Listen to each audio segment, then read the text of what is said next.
integrais impróprias. Então aqui a gente vê uma integral um pouquinho diferente. E o mais legal é que ela tem mais de um tipo, e a gente vai estudar primeiro o tipo 1. O que essa integral tem de diferente e como é que ela é?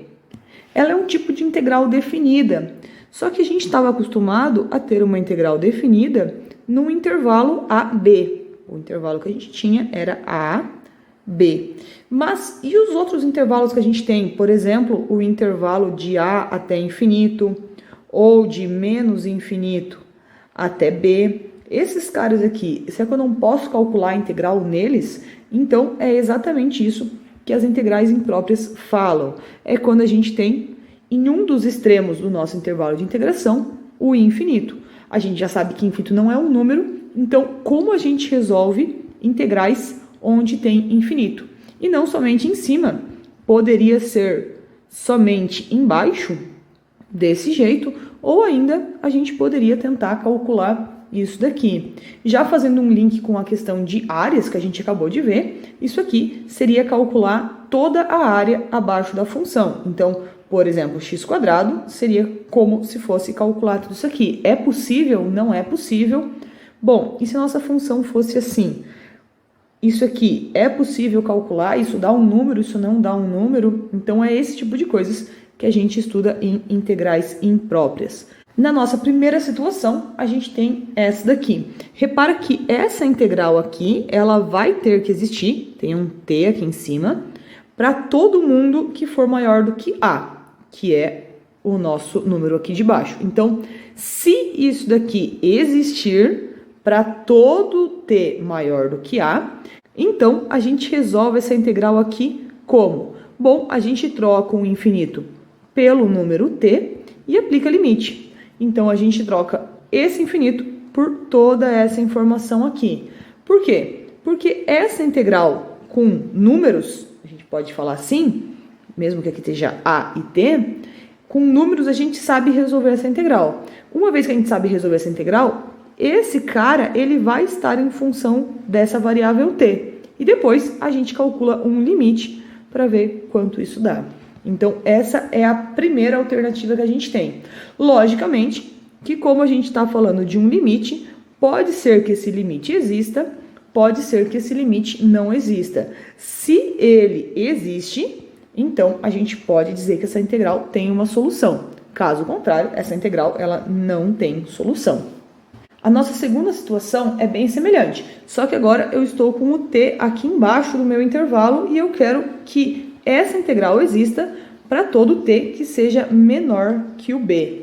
Aí o que acontece? A gente teria esse tipo de situação. É para resolver esse tipo de situação. Repara que eu tenho menos infinito. Então, o que eu faço?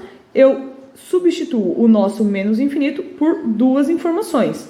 O limite, com t tendendo a menos infinito, e esse t. Como é que a gente faz? Resolve esta integral e, em seguida, aplica o limite. Logicamente que, para a gente conseguir resolver essa integral, o limite precisa existir. Caso contrário, não conseguimos dar resposta para essa integral aqui. E por último, mas não menos importante, a gente tem essa situação de que, se a gente tem que as duas integrais existem, reparem que tanto essa aqui quanto essa aqui existirem, o que a gente pode concluir? Que a integral de menos infinito até infinito é a soma das duas integrais. Então, lembrando aquela ideia de área, coisa do tipo, a gente pode ter uma função aqui, separa num A, se essa integral aqui ela existir e essa integral aqui existir, bom, quanto que vai ser a área do todo? Vai ser a área desse pedacinho mais a área desse pedacinho. Então, o que a gente fala aqui é que a gente pode calcular a integral da função inteira, desde que esse pedaço exista e esse pedaço exista. Lembrando que, para os dois pedaços existirem, os limites têm que existir, tanto esse aqui quanto esse aqui também, certo? E aí, o que a gente faz? Bom, vamos resolver algum exemplo aqui. E os nossos exemplos, calcule. O primeiro é essa integral aqui. Integral de menos infinito até zero de x e na x dx. Logicamente, como ela tem um infinito aqui, ela é uma integral imprópria, então a gente pode reescrever isso como limite, quando t tende a menos infinito, de integral de 0 até t, de t até 0, né? De x e na x dx. E o que a gente vai ganhar com isso? Bom, a gente vai resolver primeiro essa integral aqui. Bom, eu vou primeiro resolver, então, a integral sem os limites de integração, porque eu acho mais simples. Vamos lá, o que a gente tem que fazer? A gente tem que resolver esse aqui por partes. A gente já fez esse exemplo, na verdade.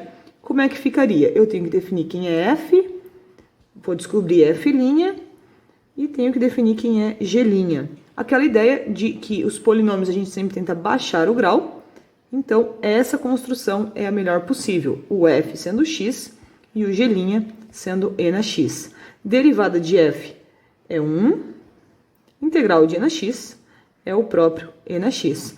Para quem não lembra, deixa eu escrever aqui, integral de fg' vai ser igual a fg menos a integral de f'g, tanto dx aqui quanto dx aqui também. Então, a gente vai ficar com a seguinte situação.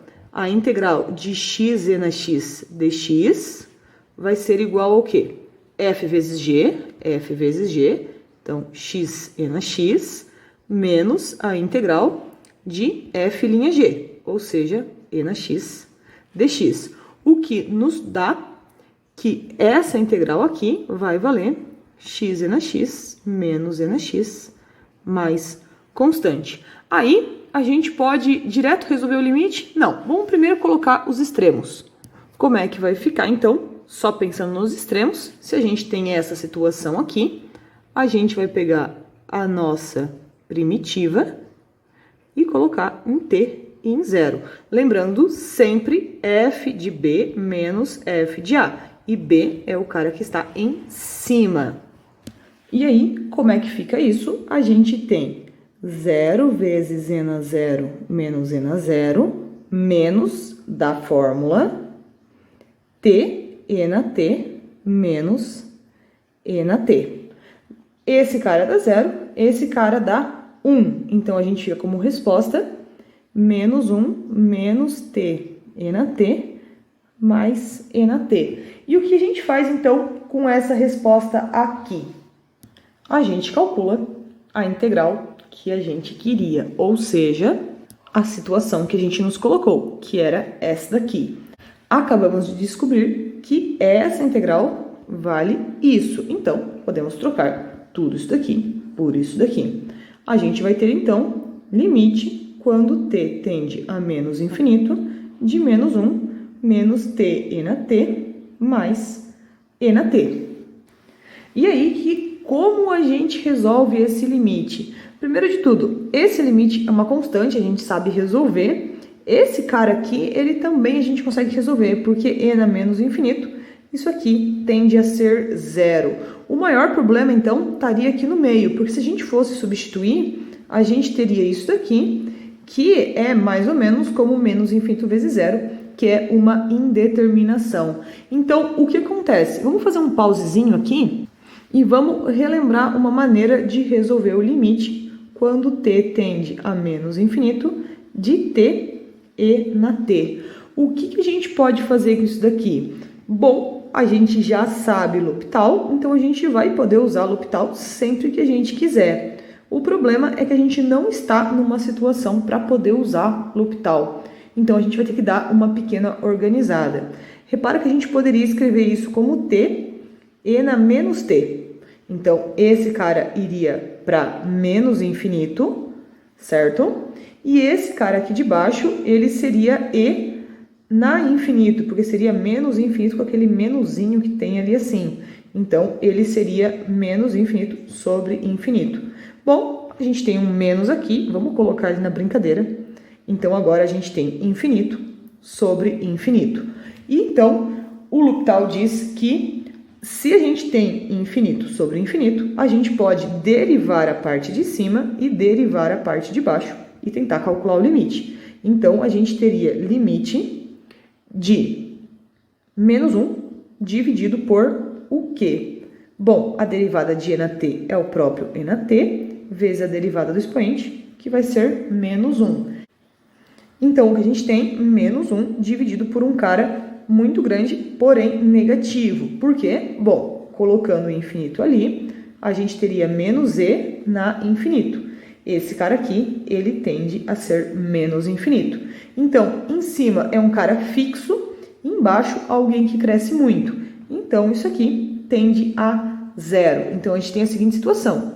Isso é uma constante, isso vai para zero e isso vai para zero. Ou seja, o nosso limite vai ficar como? Ele vai ficar menos 1 mais zero, por causa que esse pedaço aqui todo eu já resolvi, mais zero de novo, e a gente chega em menos 1. Então, o que a gente pode dizer é que essa integral aqui, ela é o que a gente diz convergente. Por quê?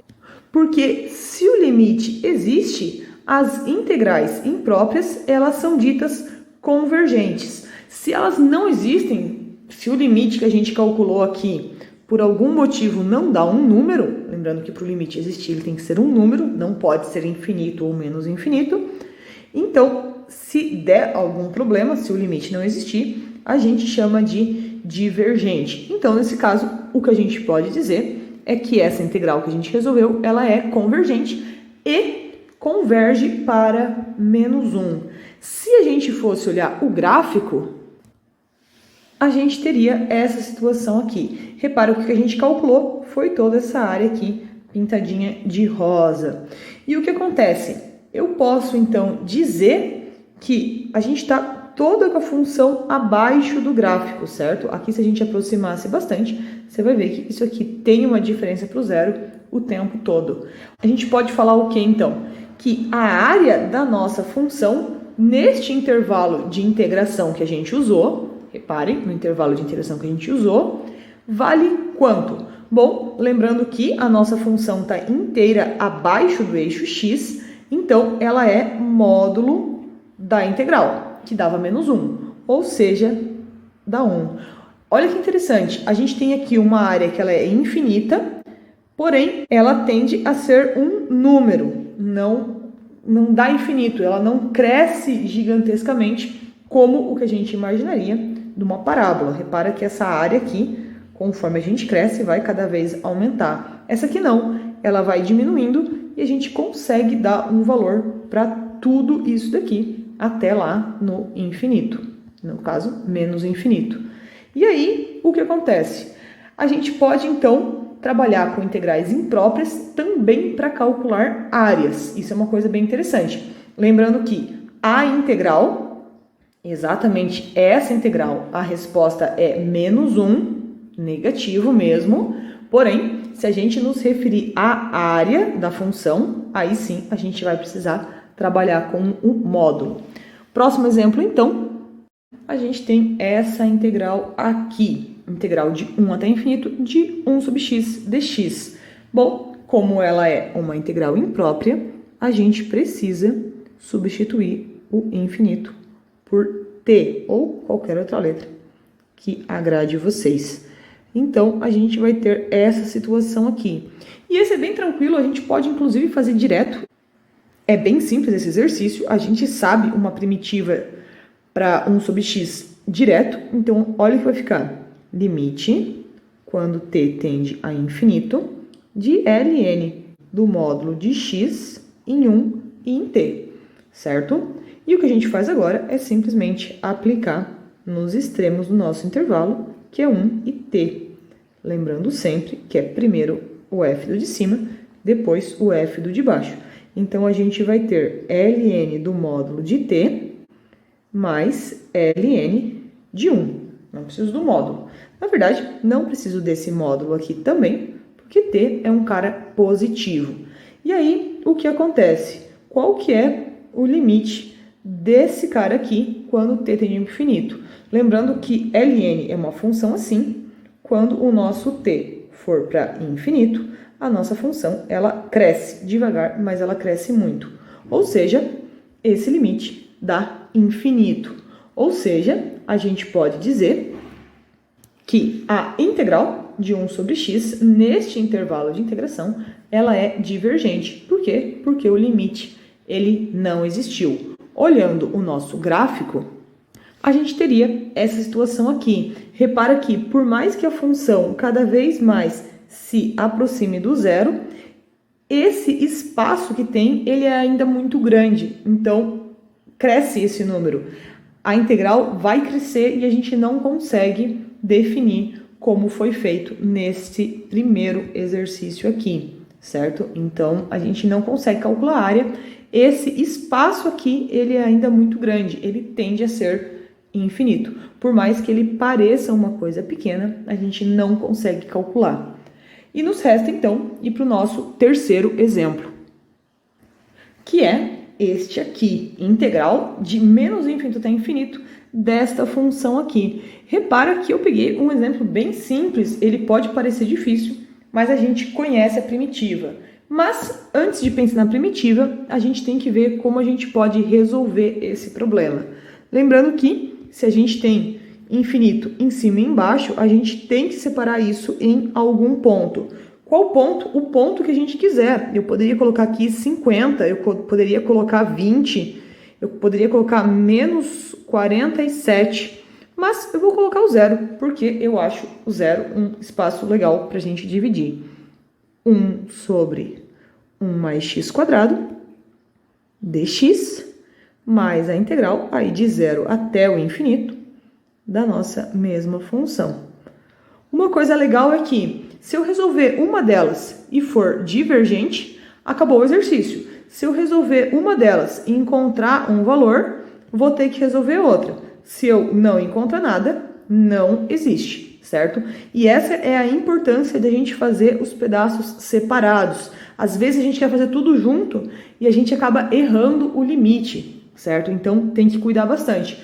Começamos então com este pedaço aqui. O que a gente vai fazer? Bom, escrever a nossa função com limite. A gente não pode esquecer que a gente não sabe resolver coisas com infinito. A gente sabe mandar para o infinito através do limite, mas resolver com infinito a gente não sabe. A gente não consegue fazer contas com infinito.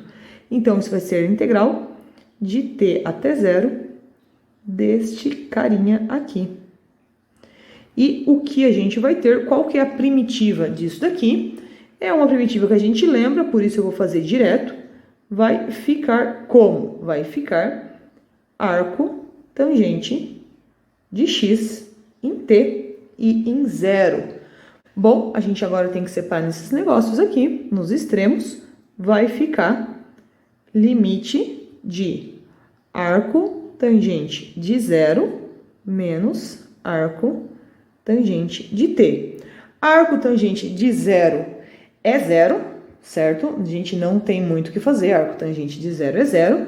E quanto vale arco tangente de t quando t tende a menos infinito? Caso a gente não lembre, a gente já estudou o arco tangente. Arco tangente é uma função mais ou menos assim, certo? Não muito bonito, cujo a assíntota horizontal é π meios e menos π meios. Então, quando a gente vai para menos infinito, ela dá π meios.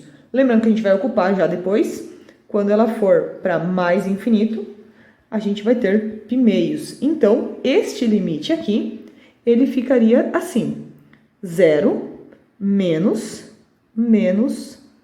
π meios, que é exatamente π meios. Então, essa primeira integral aqui está ok. A gente conseguiu uma resposta para ela. Nos resta descobrir se essa a gente tem resposta e se a gente consegue juntar as duas depois. Fazendo o segundo, então, tendo essa situação aqui, a gente vai ter isso daqui.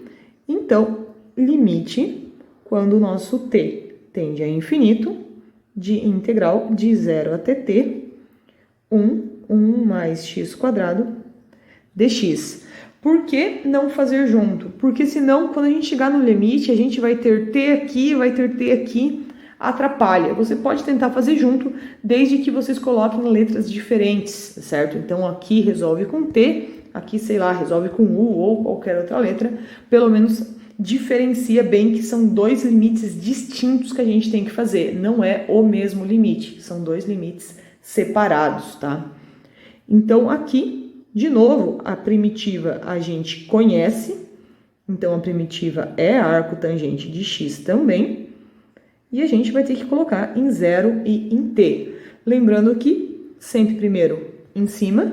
Então, a gente vai ter limite, quando t tende a infinito, de arco tangente de t menos arco tangente de zero. Arco tangente de zero, para quem não lembra, é o ângulo cuja tangente dê zero, isso é o próprio zero.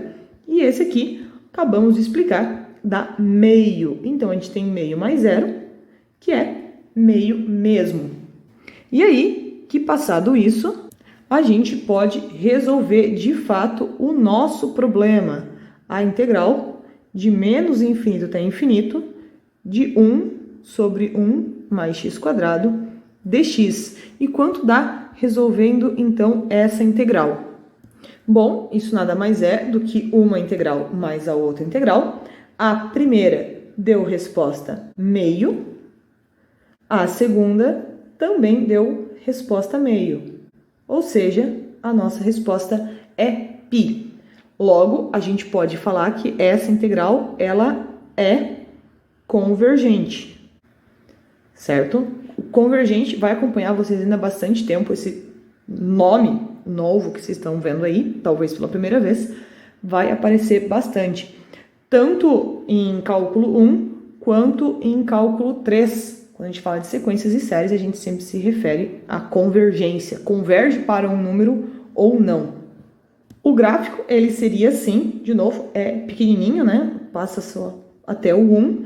Ele é tão pequeno a distância aqui que ele consegue ser convergente. Repara que em todos eles a gente está trabalhando com essa situação, porque se fosse tipo parábola, não faz sentido. Essa área realmente cresce e isso não vai convergir. Isso vai dar cada vez um número maior, não faz sentido a gente pensar. Então, a gente trabalha com convergência ou divergência de funções que elas tendem a ser cada vez menores. A distância com o eixo tende a ser cada vez menor. Então, aqui a gente tem essa função aqui, bem bonitinha. Ela fica desse jeito. Acho que temos um último exemplo, que é a integral de menos infinito até infinito de e na x dx. Logicamente, como a gente tem infinito em cima e embaixo, a gente vai precisar separar em alguém. E, bom, vou colocar o zero, porque o zero é um cara bom de calcular as coisas. Então, eu vou passar a ter essas duas integrais que também são impróprias. Aí, eu preciso escolher uma para resolver. Como eu já conheço a função e na x, eu vou escolher essa daqui. Por quê? Porque eu sei que vai dar problema. Se eu escolher essa aqui, eu tenho dúvidas do que vai acontecer. Isso pode convergir ou divergir. Mas, olhando, lembrando do gráfico do e na x, aqui, aparentemente, a gente vai ter problemas. Então, eu vou começar por esse aqui, porque lembrando, se uma der errado, acabou o exercício. Se uma der certo, bom, eu teria que fazer a outra. Então, vamos fazer essa daqui. O que vai acontecer? Em vez de escrever essa integral, a gente precisa usar limite, porque a gente não sabe trabalhar bem com o infinito nas contas. Então, a gente precisa substituir o infinito e calcular limite posteriormente.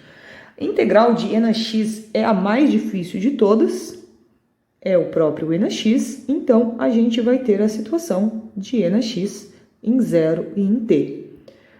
Substituindo nos nossos intervalos de integração, o que a gente tem? E na t menos e na zero. Lembrando que na zero é 1. E essa função aqui, ela cresce muito quando o t cresce. Então, isso aqui vira infinito. Esse 1, ele não faz cósseca no resto do nosso exercício. Então, a gente tem isso daqui. O que acontece é que a gente tem que essa integral aqui é divergente. E se essa integral aqui é divergente, então essa outra integral, que é a nossa integral inicial, ela também é divergente. Então, o nosso exercício já acabou. Por quê? Porque se essa aqui existe, bom, não faz diferença nenhuma. Uma delas já não existe. Então, a gente para o exercício por aqui. E aqui a gente encerra o tipo 1 de integração imprópria. Lembrando que imprópria, porque a gente está trabalhando com infinitos. A gente vai ver o tipo 2 e depois fazer exercícios.